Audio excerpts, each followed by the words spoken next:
السلام علیکم۔ بسم اللہ الرحمن الرحیم۔ ایک مرتبہ حضرت خواجہ معین الدین چشتی رحمۃ اللہ علیہ اجمیر میں قیام پذیر تھے۔ آپ رحمۃ اللہ علیہ کو قیام ہوئے کچھ وقت گزرا تھا کہ ان کی کرامتوں سے لوگ اچھی طرح وابستہ ہو گئے اور کچھ لوگ آپ رحمۃ اللہ علیہ کو ماننے بھی لگے۔ آپ راجستھان کے کسی جگہ سے گزر رہے تھے۔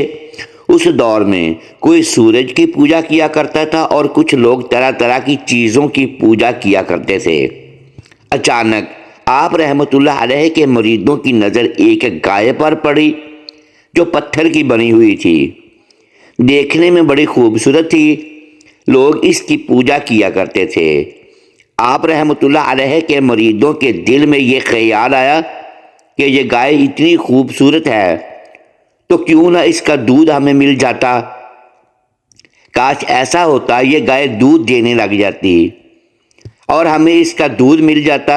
اور یہ خیال کرتے ہوئے انہوں نے سوچا کہ ہم تو شہنشاہ ہند عطائے رسول حضرت خواجہ غریب نواز رحمۃ اللہ علیہ کے ساتھ ہیں، تو ان مریدوں نے مل کر حضرت خواجہ غریب نواز سے اپنی خواہش عرض کی کہ حضور، ہم چاہتے ہیں کہ اس گائے کا دودھ ہمیں مل جائے۔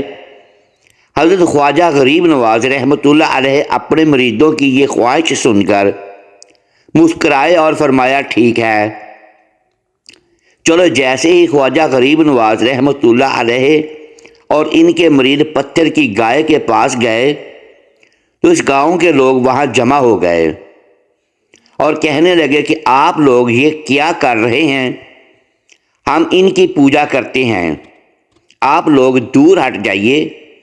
حضرت خواجہ غریب نواز رحمۃ اللہ علیہ نے فرمایا، ہم یہاں کچھ کرنے نہیں آئے ہیں، بس ان لوگوں کی خواہش ہے کہ اس گائے کا دودھ پی لے۔ اس گاؤں کے لوگ ہنسنے لگے اور کہنے لگے کہ بابا، ایسا بھی ہوتا ہے کہ پتھر کی گائے دودھ دے؟ یہ گائے تو پتھر سے بنی ہوئی ہے۔ حضرت خواجہ غریب نواز رحمۃ اللہ علیہ مسکرانے لگے اور کہنے لگے، ہاں بالکل، یہ گائے دودھ بھی دینے لگے گی اور یہ لوگ اس کو پئیں گے بھی۔ ان لوگوں نے حضرت خواجہ غریب نواز رحمۃ اللہ علیہ سے کہا، بابا، یہ پتھر کی بنی ہوئی ہے، یہ گائے دودھ نہیں دے سکتی۔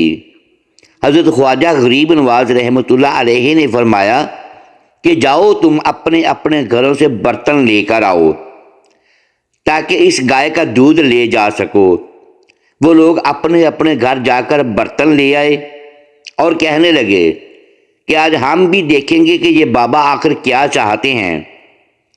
جب سب لوگ اپنے اپنے بڑے برتن لے کر حضرت خواجہ غریب نواز رحمۃ اللہ علیہ کی خدمت میں حاضر ہوئے تو خواجہ غریب نواز رحمۃ اللہ علیہ نے گائے کے کان کے پاس جا کر بسم اللہ شریف پڑھی اور بسم اللہ پڑھنے کے بعد اس کے تھنوں کو ہاتھ لگایا۔ جیسے ہی آپ رحمۃ اللہ علیہ کا ہاتھ مبارک اس گائے کے تھنوں کو لگا تو چاروں تھنوں سے دودھ بہنے لگا۔ سارے گاؤں والے حیرانی سے دیکھنے لگے کہ یہ کیا ماجرا ہے، پتھر کی گائے دودھ دے رہی ہے۔ جب لوگوں نے دیکھا کہ پتھر کی گائے دودھ دے رہی ہے تو انہوں نے اپنے سارے برتن بھر لیے۔ پھر خواجہ غریب نواز رحمۃ اللہ علیہ نے اپنے مریدوں سے کہا کہ جاؤ، تم اس کا دودھ نوش فرما لو۔ لوگوں نے جب حضرت خواجہ غریب نواز رحمۃ اللہ علیہ کی یہ کرامات دیکھی تو آپ کے قدم مبارک پکڑ لیے اور ان سب لوگوں نے مل کر کہا، آپ تو ہمارے دیوتا ہیں۔ آپ رحمۃ اللہ علیہ نے ان لوگوں سے فرمایا، میں کوئی دیوتا نہیں ہوں، میں ایک اللہ کا بندہ ہوں۔ اگر تم مجھ سے عقیدت رکھتے ہو اور تم مجھے چاہتے ہو تو میں جو چاہتا ہوں وہ تم کر لو گے۔ لوگوں نے کہا، آپ کیا چاہتے ہیں؟ حضرت خواجہ غریب نواز رحمۃ اللہ علیہ نے فرمایا کہ تم سب رسول اکرم صلی اللہ علیہ وآلہ وسلم کا کلمہ پڑھ لو۔ آپ رحمۃ اللہ علیہ کے اس فرمان کے بعد پورے گاؤں والوں نے کلمہ پڑھ لیا اور سب کے سب مسلمان ہو گئے۔ ایک روز حضرت خواجہ غریب نواز رحمۃ اللہ علیہ جنگل سے گزرے۔ وہاں آپ نے دیکھا کہ کچھ لوگ ہیں جو آگ کی پوجا کر رہے ہیں۔ حضرت خواجہ غریب نواز رحمۃ اللہ علیہ نے ان لوگوں سے آگ کی پوجا کے بارے میں دریافت کیا تو انہوں نے جواب دیا کہ ہم لوگ آگ کو اس لیے پوجتے ہیں کہ دوزخ میں یہ آگ ہمیں تکلیف نہیں پہنچائے گی۔ آپ رحمۃ اللہ علیہ نے فرمایا کہ دوزخ سے بچنے کا طریقہ یہ نہیں ہے، بلکہ دوزخ کی آگ سے بچنے کے لیے اللہ کی پوجا کرو، پھر یہ آگ تمہیں کوئی نقصان نہیں پہنچائے گی۔ تم لوگ اتنے دنوں سے آگ کی پوجا کرتے ہو، ذرا اس میں اپنا ہاتھ ڈال کر تو دکھاؤ۔ ان لوگوں نے کہا کہ آگ کا تو کام ہی ہے جلانا، اگر ہم اس میں ہاتھ ڈالیں گے تو ہمارا ہاتھ تو جل جائے گا، لیکن آپ کہتے ہیں کہ اللہ تعالیٰ کی پوجا سے آگ نہیں جلائے گی، تو اس بات کا آپ کے پاس کیا ثبوت ہے؟ حضرت خواجہ غریب نواز رحمۃ اللہ علیہ نے فرمایا، دیکھو ہم اللہ کے پوجنے والے ہیں، یہ آگ ہمارے جسم کو تو دور کی بات ہے ہماری جوتی کو بھی نہیں جلا سکتی۔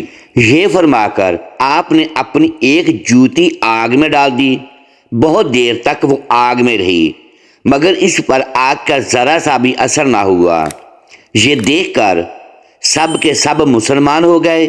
ایک دن خواجہ معین الدین چشتی رحمۃ اللہ علیہ انا ساگر تالاب کے کنارے بیٹھے ہوئے تھے اور انا تالاب کے پانی کا ملاحظہ فرما رہے تھے اور وہاں کے باغات کے پودوں کو دیکھ کر اللہ کی نعمتوں کا شکر ادا کر رہے تھے اور سیر و تفریح میں مشغول تھے کہ اچانک ایک چرواہا اپنی گائیوں کو چراتا ہوا انا ساگر تالاب کے پاس سے گزرا۔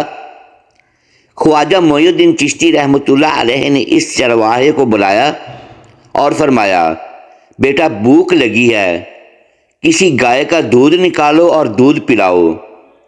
وہ چرواہا سمجھا کہ یہ بابا جی مجھ سے مذاق کر رہے ہیں، تو وہ چرواہا کہنے لگا کہ بابا جی یہ تمام جانور ابھی گائیوں کے بچے ہیں، ان میں کوئی بھی اس قابل نہیں کہ میں اس کا دودھ نکال کر آپ کو پلاؤں۔ حضرت خواجہ غریب نواز رحمۃ اللہ علیہ نے مسکراتے ہوئے ایک گائے کے بچیا کی طرف اشارہ فرمایا اور فرمایا کہ بھائی میں تو اس بچیا کا دودھ پیوں گا، جا اور اس بچیا کا دودھ دو کر لا۔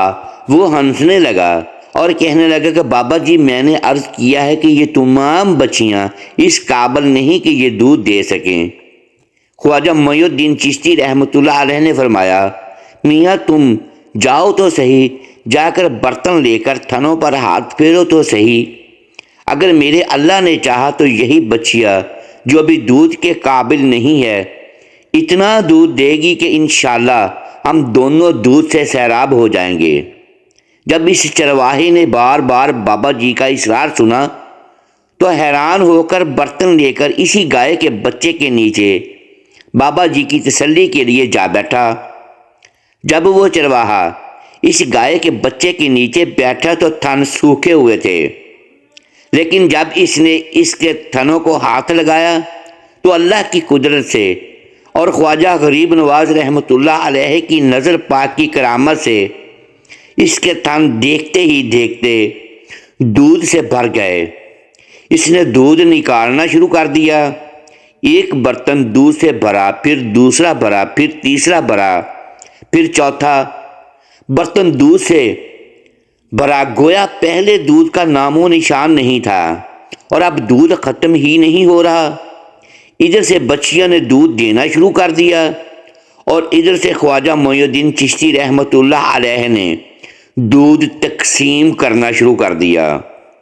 لوگوں نے دودھ پیٹ بھر کر پینا شروع کر دیا، ایک نے پیا، دوسرے نے پیا، تیسرے نے پیا، حتیٰ کہ 40 آدمیوں نے پیٹ بھر کے اس نہ دودھ دینے والی بچیا کا دودھ پیا، لیکن دودھ پھر بھی ختم نہ ہوا۔ سبحان اللہ۔ جب اس چرواہے نے خواجہ معین الدین چشتی رحمۃ اللہ علیہ کی یہ کرامات دیکھی تو کہنے لگا کہ بابا جی آپ کا نام کیا ہے اور آپ کون ہیں؟ آپ رحمۃ اللہ علیہ نے مسکراتے ہوئے فرمایا کہ میاں چرواہے میرا نام معین الدین ہے اور میں کمری والے آقا صلی اللہ علیہ وآلہ وسلم کا ادنا سا غلام ہوں۔ چرواہے نے جب یہ سنا تو فوراً قدموں میں گر گیا اور کلمہ حق پڑھ کر مسلمان ہو گیا۔ محترم ناظرین، امید ہے آج کی یہ ویڈیو آپ کو پسند آئی ہوگی۔ ناظرین گرامی، اگر اس ویڈیو میں دانستہ یا دیدہ دانستہ الفاظ کی درستگی ہم نہیں کر پائے تو ہم آپ سے معذرت خواہ ہیں اور اللہ کے حضور معافی کے طلبگار ہیں۔ محترم ساتھیو، ویڈیو کو لائک کیجئے اور اپنے اس چینل کو سبسکرائب لازمی کیجئے اور بیل آئیکن پریس کر دیں تاکہ ہر نئی آنے والی ویڈیو بروقت آپ تک پہنچ سکے اور ہماری حوصلہ افزائی ہوتی رہے۔ شکریہ، اللہ حافظ۔